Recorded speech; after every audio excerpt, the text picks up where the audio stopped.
I've been an entrepreneur for 15 years. I went from selling Pokemon cards as a kid to exiting a business for $25 million at 29 to building a 9-figure health tech company in my early 30s. And now I'm running a media and education business that's generating nearly 8 figures a year in revenue.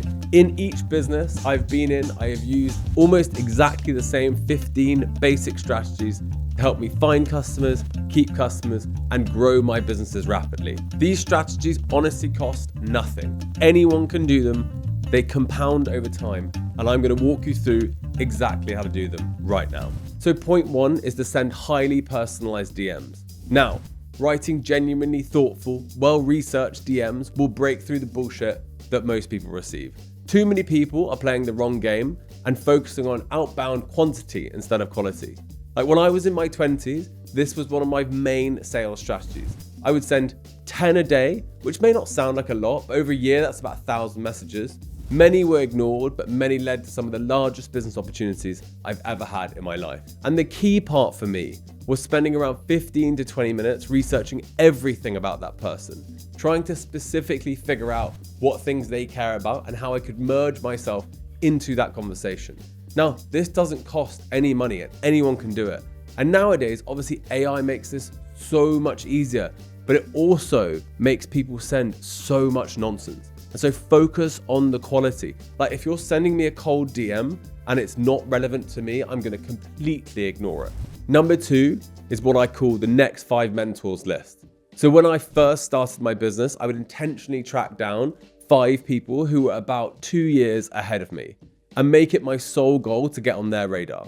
I would give them tailored strategies for things that were new and were working, and this always gave me something to talk to them about and add value to them. I realized pretty early on that there was simply no point reaching out to people in business who were 10 steps ahead of me because they wouldn't have the time or the desire to help, but also I would struggle to learn the lessons.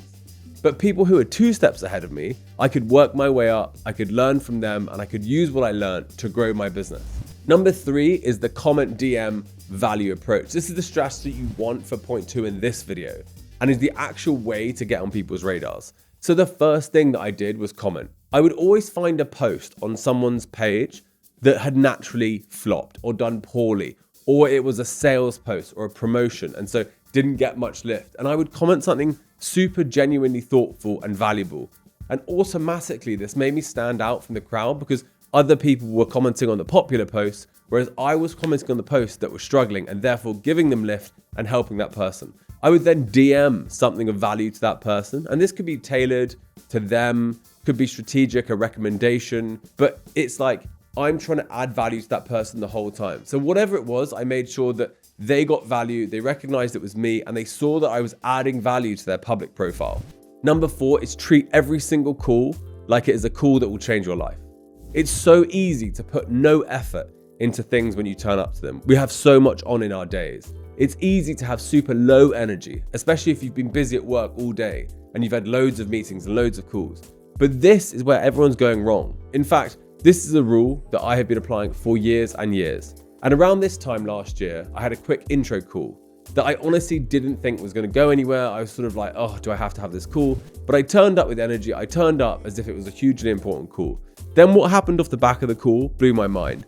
We totally hit it off. We got along as people and we were so interested in each other, which meant that we had a great relationship. And that call led to 15 recommendations to my Creator Accelerator program, which is about $80,000 to $100,000 of revenue because I turned up to a call with high energy and I gave my all in that call and the result was huge. So the ripple effect of good work is massive. Most people will struggle to do this in their day-to-day life because they're so busy, which is even more of a reason to do it because you instantly stand out from the crowd if you have high energy and you add value. Number 5 is familiar client hotspots. So whenever I would find a high-end networking spot that I like to work in London, I would make it my mission to go there often for a few weeks and become very familiar and friendly with the staff there, recognize some people there. I would ask questions, I would remember what people said, I would remember names. And the reason behind this was incredibly simple. When I would then arrange to meet up with a client, or I knew my clients would work there, the first thing that they would see when they walked in was me being native to the environment. People would be coming up to me, happy to see me, saying hello, having a proper conversation. And this is probably the best first impression that you can land with a client. It's also a great way to lift up your own energy pre a meeting, is to have a really recognizable, familiar face in an environment that you know. Number 6 is having an accountability partner. I literally live by this. The key to pretty much every business that I've been in is consistency. It's doing the boring, repetitive stuff that you don't want to do over and over again. Most people end up getting sick of it, they lose motivation, and they give up. This is why you need someone that you can call on who will give you motivation back. And so I had this specifically when I was thinking about growing my LinkedIn platform. I knew I wanted to post every single day. I knew I wanted to be relentlessly and brutally consistent. I'd failed 3 times previously to build my LinkedIn. And so I found someone on the exact same mission, a guy called Eric Partaker. And together we posted every single day for a year, even on Christmas.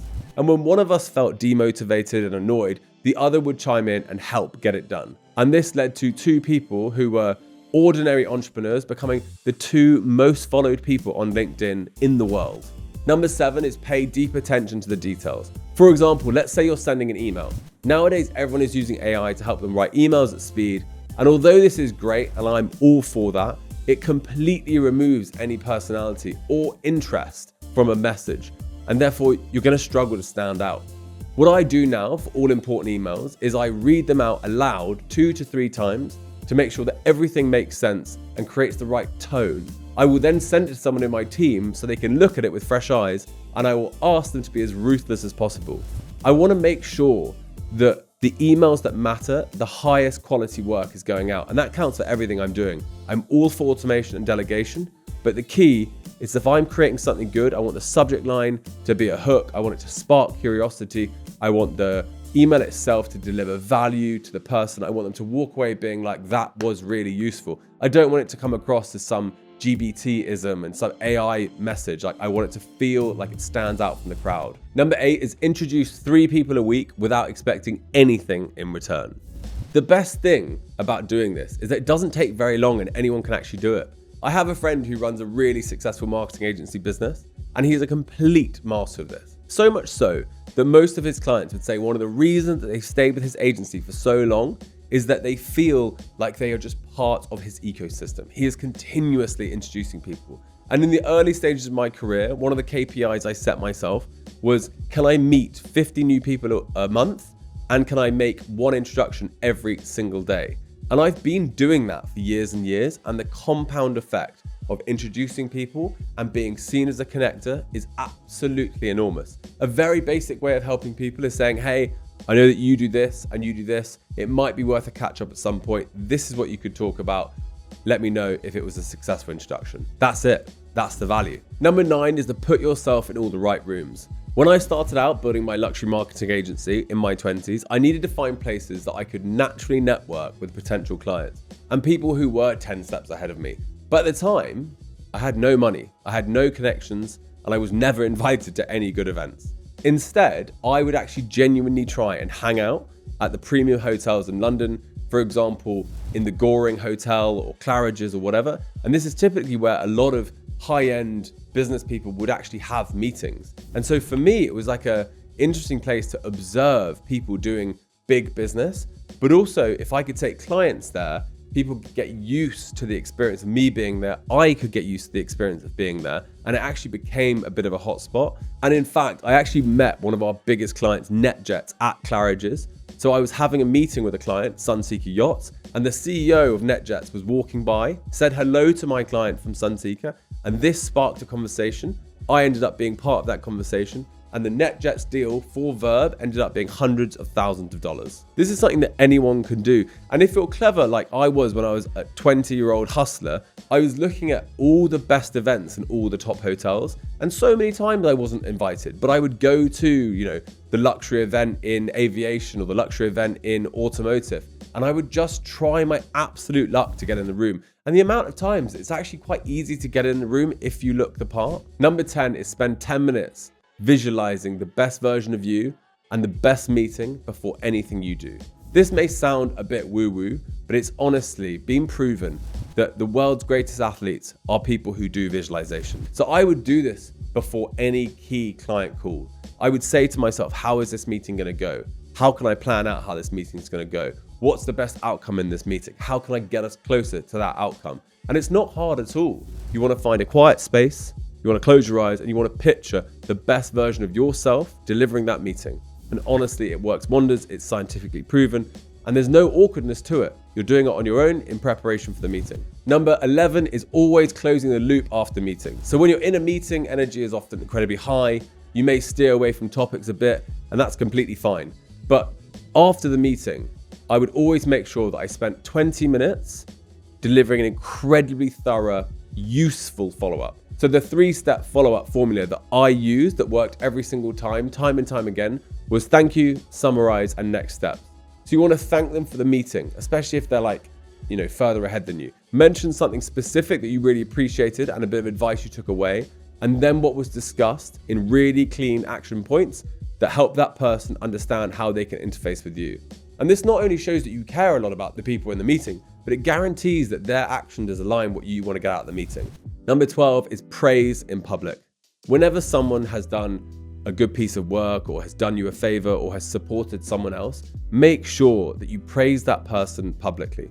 Whether you're doing it in person in front of others, or whether you're doing it online, or whether you're doing it on an email chain that's CC'd with other people, it's very important to congratulate people for doing great work and to thank people for doing great work as well. Not only is that going to make the person feel good and look good, but it's putting out positive ripples into the world. Number 13 is to completely disrupt what is seen as normal in your industry. No matter what the business you're in, almost all your competitors will make almost exactly the same moves. They will reach out to clients in the same way, offer similar proposals, communicate with the same approach, and you have to try and stand out from that. And all it takes is a little bit of creativity. For example, I remember doing a proposal for a New York skin brand, and every other agency was pitching quite an ordinary beauty campaign concept.